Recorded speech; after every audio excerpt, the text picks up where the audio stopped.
20살의 남편을 만나 불같이 사랑했고 25에 남편을 먼저 하늘로 보냈습니다. 제 인생에 남은 거라곤 뱃속에 있던 아들 민준이와 찢어질 듯한 가난뿐이었죠. 식당 주방 보조, 아파트 청소, 전단지 아르바이트. 돈이 되는 일이라면 가리지 않고 닥치는 대로 했습니다.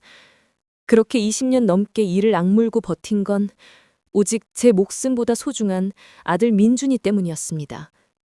그렇게 팍팍한 제 삶에 유일한 숨구멍이자 유일한 친구라고 믿었던 존재가 바로 강지연이었습니다. 고등학교 동창인 지연이는 부유한 사업가와 결혼해 강남의 펜트하우스에 사는 저와는 완전히 다른 세상에 사는 친구였죠. 지연이는 가끔씩 저를 불러내 비싼 밥을 사주며 제 힘든 사정을 들어주곤 했습니다. 물론 그 시간의 끝은 언제나 자신의 화려한 삶에 대한 자랑으로 끝났지만요. 선우야, 너 아직도 그 좁은 반지하에 살아? 민준이도 이제 다 컸는데 남자애가 그런 데서 기 못 펴. 내가 전에 말했지. 우리 남편 회사에서 사람 구한다니까 너 거기라도 이력서 넣어봐. 경비직이라도 그 반지하 월세보단 낫지 않겠니? 늘 저런 식이었습니다. 걱정해주는 척, 위하는 척하며 제 자존심을 교묘하게 짓밟는 거. 그게 지연이가 우정을 유지하는 방식이었죠. 저는 그런 지연이의 속내를 모른 척했습니다. 저 같은 사람 곁에 친구로 남아준다는 것만으로도 감지덕지해야 한다고 스스로를 세뇌하면서요. 그러던 어느 날, 제 인생의 유일한 희망인 민준이에게 정말 기적 같은 기회가 찾아왔습니다. 민준이가 다니는 대학교에서 미국 명문대로 가는 교환학생 프로그램에 합격한 겁니다. 기쁨도 잠시 1년치 학비와 생활비를 합치니 도저히 제가 감당할 수 없는 금액이었습니다. 마지막 자존심을 걸고 저는 지연이에게 돈을 빌리기로 마음먹었습니다. 지연아, 내가 정말 이런 부탁하기 싫었는데 민준이 교환학생 보증금이랑 초기 정착금만이라도 딱 1,000만 원만 빌려줄 수 있을까? 내년까지 이자까지 쳐서 꼭 갚을게. 정말이야. 제 간절한 부탁에 지연이는 들고 있던 명품백을 고쳐매며 한심하다는 듯 저를 쳐다봤습니다. 어머, 선우야. 네 아들 미국 보내는 게 그렇게 중요해? 분수에 맞게 살아야지. 네 아들이 거기 간다고 뭐 갑자기 대단한 사람이라도 된대? 그냥 얌전히 한국에서 대학 마치고 공장이나 취직하는 게 네 형편에 맞아. 지연아, 어떻게 말을 그렇게 해? 민준이한테는 평생에 한 번 올까 말까한 기회란 말이야. 기회? 웃기지 마. 가난은 네 팔자야. 어디서 돈을 빌려. 네 아들 미래보다 우리 아들 이번 생일 선물로 사준 장난감 드론이 더 비싸겠다. 정신 차려 박선우. 그깟 1,000만 원. 나한테는 껌값이지만 너 같은 애한테 빌려줬다가 떼일 일 있니? 지연이는 그 말을 남기고는 경멸의 눈빛으로 저를 한번 훑어본 뒤 떠났습니다. 저는 그 자리에 얼어붙어 아무 말도 할 수 없었습니다. 20년 동안 친구라고 믿었던 관계가 얼마나 철저히 기먼과 위선으로 가득했는지 깨닫는 순간 심장이 차갑게 식어버렸습니다. 그날 밤, 저는 뜬 눈으로 밤을 새웠고 절망의 끝에서 제 안에 잠들어 있던 도끼가 서서히 깨어나는 것을 느꼈습니다. 복수를 결심한 저는 가장 먼저 제 모든 것을 걸었습니다. 남편이 남긴 유일한 유산이자 민준이와 저의 보금자리였던 작은 빌라를 처분하고 퇴직금까지 전부 현금으로 바꿨습니다. 그 돈으로 최고급 미용실에서 머리를 하고 백화점에서 지연이가 들고 다니던 명품백과 가장 비싼 옷을 사서 걸쳤습니다. 그리고 지연이가 자주 가는 청담동의 한 카페에서 우연히 마주쳤죠. 선우? 너 맞아? 꼴이 왜 이래? 너 혹시 어디 이상한 데라도 빠진 거야? 지연이는 제 머리부터 발끝까지 훑어보며 믿을 수 없다는 표정을 지었습니다. 저는 희미하게 웃으며 준비한 말을 꺼냈습니다. 아, 지연이구나. 오랜만이네. 그냥 그동안 나도 너무 나를 안 돌보고 산 것 같아서 사람은 가꿀 줄도 알아야겠더라고. 참, 얼마 전에 시골에 계시던 먼 친척 할아버지가 돌아가셨는데 나한테 땅을 좀 남겨주셨네. 보상금이 꽤 크게 터졌거든. 제 말에 지연이의 눈이 탐욕으로 번들거리는 것을 똑똑히 봤습니다. 그때부터였습니다. 저는 의도적으로 지연이의 눈에 띄기 시작했습니다. 최고급 레스토랑에서 식사를 하고 SNS에 VVIP들만 간다는 프라이빗 파티에 초대받은 것처럼 꾸며서 사진을 올렸죠. 물론 전부 제 돈으로 연출한 쇼였습니다. 지연이는 하루가 멀다고 제게 전화를 걸어왔습니다. 선우야, 너 요즘 무슨 좋은 일 있어? 만나는 사람이라도 생겼니? 왜 나한테는 말 안 해줘? 우리 사이에 비밀이 어딨어? 저는 그럴 때마다 아무것도 아니라는 듯 교묘하게 말을 돌렸습니다. 저의 모호한 태도에 지연이는 애가 탔는지 결국에는 본색을 드러내더군요.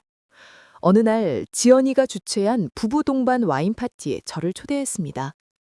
파티 내내 지연이는 저를 자기 주변 사람들에게 소개하며 어려운 환경에서도 꿋꿋하게 살아온 제 오랜 친구라고 소개했지만 그 눈에는 저를 향한 의심과 질투가 가득했습니다. 바로 그날 저는 제 계획의 다음 단계를 실행하기로 마음먹었습니다. 저는 일부러 지연이의 남편 최진혁 씨 옆으로 다가가 말을 걸었습니다. 사모님 덕분에 이런 좋은 자리에도 와보네요. 사업이 아주 잘 되시나 보여, 사장님. 역시 수완이 좋으세요. 그냥 운이 좋았을 뿐입니다. 저는 요즘 주식보단 안전자산 쪽으로 눈을 돌리고 있어요. 특히 베일에 쌓인 상류층 분들이 비밀리에 운영하는 프라이빗 투자 클럽이 있는데 수익률이 상상을 초월하더라고요. 아는 분 통해서 겨우 가입했는데 아무에게나 기회가 오는 게 아니라서. 흥미로운 이야기군요. 다음에 기회가 되면 자세한 이야기 한번 들어보고 싶습니다. 프라이빗 투자 클럽이라는 말에 최진혁 씨의 눈빛이 순간 흔들리는 것을 포착했습니다. 그는 사업가였고 돈 냄새를 맡는 본능은 숨길 수 없었죠. 하지만 그는 이내 무표정한 얼굴로 돌아와 제게 명함을 한 장 건넸습니다. 그 후 며칠 뒤 저는 최진혁 씨에게 따로 연락해 만났습니다. 저는 그에게 지연이에 대한 이야기는 한마디도 꺼내지 않았습니다. 대신 가상의 VVIP 클럽에 대해 아주 구체적이고 솔깃하게 설명했죠. 그리고 마지막에 이렇게 덧붙였습니다. 사실 이 클럽은 돈만 많다고 가입할 수 있는 곳이 아닙니다. 품위와 신뢰가 가장 중요하죠. 그래서 강지연 씨 같은 분은 조금 힘들 것 같아요. 워낙 과시욕도 강하고 입이 가벼우셔서 클럽의 비밀 유지 원칙에 맞지 않거든요. 제 말은 최진혁 씨의 가슴에 정확히 박혔습니다. 그는 평소 아내의 허영과 경솔함을 경멸하고 있었으니까요. 그는 잠시 생각에 잠기더니 저에게 뜻밖의 제안을 했습니다. 박선호 씨 말이 맞습니다. 제 아내는 그런 큰 돈을 굴릴 그릇이 못 됩니다. 혹시 박선우 씨가 제 아내를 한번 시험해 주실 수 있겠습니까? 제게도 확인하고 싶은 게 있습니다. 필요하다면 제가 뒷배가 되어드리죠. 최진혁 씨는 아내의 씀씀이를 의심하고 있었고 이번 기회에 그녀의 재정 상태와 충성도를 시험해보고 싶었던 겁니다. 모든 것이 제 계획대로 완벽하게 맞아떨어지고 있었습니다. 저는 그때부터 지연이에게 프라이빗 클럽에 대한 이야기를 조금씩 흘리기 시작했습니다. 처음에는 거절하는 척, 곤란한 척 연기하며 지연이의 애를 태웠습니다. 지연이는 상류사회에 들어갈 마지막 기회라도 되는 것처럼 제게 필사적으로 매달렸습니다. 30억이라는 금액에 지연이의 얼굴이 잠시 굳었지만 상류층이 될 수 있다는 욕망에 눈이 먼 그녀에게는 아무것도 보이지 않았습니다. 그녀는 남편 몰래 비자금을 만들고 회사 공금에까지 손을 대기 시작했습니다. 그 모든 과정은 최진혁 씨의 손바닥 안에서 훤히 보이고 있었죠. 약속한 날, 저는 최진혁 씨가 섭외한 연기자를 클럽의 자산관리인으로 둔갑시켜 지연이와 만나게 했습니다. 지연이는 의심한 점 없이 거액의 현금이 든 돈가방 여러 개를 그 남자에게 넘겼습니다. 잘 부탁드립니다. 이제 저도 정식 회원이 되는 거죠? 제가 앞으로 잘 보여서 파티에도 꼭 초대받고 싶어요. 모든 것이 끝났습니다. 다음 날부터 자산관리인은 연락이 두절되었고 지연이는 뒤늦게 사기를 당했다는 사실을 깨닫고 거의 실성한 채로 저를 찾아왔습니다. 박선우, 너지. 네가 처음부터 다 꾸민 거지. 내 돈 내놔. 이 배신자. 넌 친구도 아니야. 지연아, 이제야 좀 정신이 들어? 네가 내 아들의 꿈을 짓밟고 네 팔자라고 말했던 거 기억나? 네 아들 장난감보다 싸구려 취급했던 내 아들의 미래. 그깟 30억이 네게는 껌값 아니었어? 그 돈으로 진짜 상류층이 될 수 있다면 아깝지 않은 거 아니었니? 제 말에 지연이는 아무 대답도 하지 못하고 부들부들 떨기만 했습니다. 그때 뒤에서 차가운 목소리가 들려왔습니다. 최진혁 씨였죠. 그의 손에는 서류 봉투 하나가 들려 있었습니다. 당신 회사 궁금해까지 손을 댔더군. 당신의 허영심이 내 회사까지 망가뜨리게 둘 순 없지. 이건 이혼 서류. 위자료는 당신이 횡령한 돈으로 대체하지. 당장 이 집에서 나가. 모든 것을 잃은 지연이는 그 자리에 주저앉아 오열했습니다. 저는 더 이상 그녀를 보지 않고 돌아섰습니다. 20년간의 굴욕과 서름을 깨끗하게 갚아주는 순간이었습니다. 최진혁 씨는 약속대로 제게 두둑한 성공 보수금을 주었습니다. 저는 그 돈으로 민준이를 미국에 보냈고 남은 돈으로는 작은 한식당을 차렸습니다. 정성껏 만든 제 음식을 맛있게 먹어주는 손님들을 보며 저는 비로소 제 인생을 찾은 기분이 들었습니다. 가끔씩 민준이와 영상통화를 할 때면 아들은 세상에서 가장 행복한 얼굴로 제게 말합니다. 엄마, 저 여기서 정말 잘 지내고 있어요. 다 엄마 덕분이에요. 세상에서 제일 존경하고 사랑해요, 우리 엄마.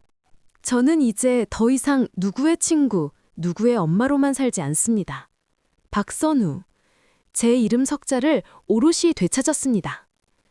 진정한 행복은 돈이나 명예가 아니라 스스로를 존중하고 사랑하는 마음에서 온다는 것을 저는 아주 긴 시간을 돌아 비로소 깨닫게 되었습니다.